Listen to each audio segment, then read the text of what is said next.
அன்பான தமிழ் பேசுகின்ற நல்லுள்ளங்களுக்கு இனிமையான ஞாயிற்றுக்கிழமை பொழுது வணக்கம். இன்றைய தினம் நீங்கள் எதிர்பார்த்த பாடப்பகுதி இடம்பெறாது. மாறாக நான் பார்த்த, கேட்டு ரசித்த, படித்து சுவைத்த ஒரு இலக்கிய செய்தியை உங்களிடத்தில் பகிர்ந்து கொள்ளலாம் என்று ஆசைப்படுகின்றேன். தமிழ் பேசுகின்ற நல்லுள்ளங்கள், தமிழை நேசிக்கின்ற நல்லுள்ளங்கள் இப்பகுதியை பார்த்து நிச்சயமாக சுவைப்பார்கள், ரசிப்பார்கள் என்று எண்ணுகின்றேன். உங்களுக்கு எல்லாம் தெரியும், சங்ககால பகுதி, சங்க காலத்திலே இடம்பெற்ற ஒரு இலக்கிய செய்தி. சங்க காலத்திலே காதலன் தலைவன் என்றும் காதலி தலைவி என்ற பெயராலும் அழைக்கப்படுகின்றார்கள். அந்த வகையிலே தலைவனும் தலைவியும் மகிழ்ந்திருக்கின்ற அந்த சந்தர்ப்பத்திலே தலைவன் தலைவியை பார்த்து ஒரு கேள்வியை கேட்கின்றார். அது என்ன கேள்வி? அருமையான ஒரு கேள்வி. அந்த கேள்வியிலே அதற்கான விடை எவ்வாறு கொடுக்கப்படுகின்றது தலைவனால் என்பது அருமையான ஒரு விளக்கமாக இருக்கின்றது. தலைவன் தலைவியை பார்த்து கேட்கின்றான், கீழோர் மறப்பர் மேலோர் நினைப்பர், கீழோர் மறப்பர் மேலோர் நினைப்பர் என்று அந்த கேள்வியை தலைவியிடம் கேட்கின்றார். அப்போது அந்த கேள்விக்கு விடையினை தலைவி கூறுகின்றார். கீழ்த்தரமான எண்ணம் உடையவர்கள், கீழான எண்ணங்களும் சிந்தனைகளும் உடையவர்கள் பிறர் செய்த நன்றியை மறந்து விடுவார்கள். கீழ்த்தரமான கீழான எண்ணம் உடையவர்கள் பிறர் செய்த நன்றியை, உதவியை மறந்து விடுவார்கள். ஆகவே கீழோர் மறப்பர் என்பது கருத்து. மேலோர் நினைப்பர் என்றார் உயர்ந்த எண்ணம் உடையவர்கள், உயர்ந்த சிந்தனை உடையவர்கள், ஒழுக்கம் உடையவர்கள், கற்றவர்கள் ஏனியவர்கள் செய்த உதவியை எப்பொழுதுமே நினைத்து கொண்டிருப்பார்கள்.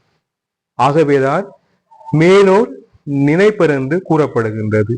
அவர் செய்த உதவியை, ஒருவர் செய்த உதவியை இன்னொருவர் மறந்தால் அதை கீழோர் மறப்பர், நினைத்து கொண்டிருந்தால் மேலோர் நினைப்பர் என்று தலைவி விடை பகருகின்றார். இதற்கு இன்னொரு பதிலை அழகாக தலைவன் தன்னுடைய செந்தமிழிலே விளக்கி நிற்கின்றார். அதை பார்க்கலாம் உறவுகளே. கீழோர் மறப்பர். தலைவன் சங்க காலத்திலே போருக்கு போகின்ற போது வாசற்படியை கடந்து செல்வார். அவ்வாறு செல்லுகின்ற போது அவனுடைய கால்கள் முன்னோக்கி செல்லும். வாசல் படியில் நின்று கொண்டு தலைவி தலைவனை பிரிய மனம் இல்லாமல் பார்த்து கொண்டே இருப்பார். பிரிவதற்கு மனமில்லாமல் பார்த்து கொண்டே இருப்பார். அப்பொழுது அவள் என்ன நினைப்பாள் என்றால், அந்த கால்களுக்கு நான் பணிவிடை செய்யாத நாட்களே கிடையாது. எப்பொழுதுமே ஒவ்வொரு தினமும் ஒவ்வொரு நாளும் அந்த கால்களை தொட்டு வணங்குவதும், அந்த கால்களை வருடி கொடுப்பதும், அந்த கால்களுக்கு பணிவிடை செய்வதுமாக இருந்தேன். ஆனால் அந்த கால்கள் நன்றியை மறந்து முன்னோக்கி செல்கின்றன, என்னை பார்க்காமல் என்று அதற்கான விடையாக தலைவன் தலைவியிடத்தில் கூறுகின்றார். தலைவி பிரமித்து போய் நிற்கின்றார். மேலோர் நினைப்பர். அது என்ன மேலோர் நினைப்பர்? இதற்கும் அந்த தலைவன் அழகான ஒரு விளக்கத்தை தான் தருகின்றான். இந்த வேளையிலே தலைவன் தொடர்ந்து செல்லுகின்றான். கால்கள் முன்னோக்கி செல்லுகின்றன. ஆனால் தலைவனுடைய கண்கள் மட்டும் தலைவியை பிரிய மனமில்லாமல் திரும்பி திரும்பி பார்த்த வண்ணம் செல்கின்றன.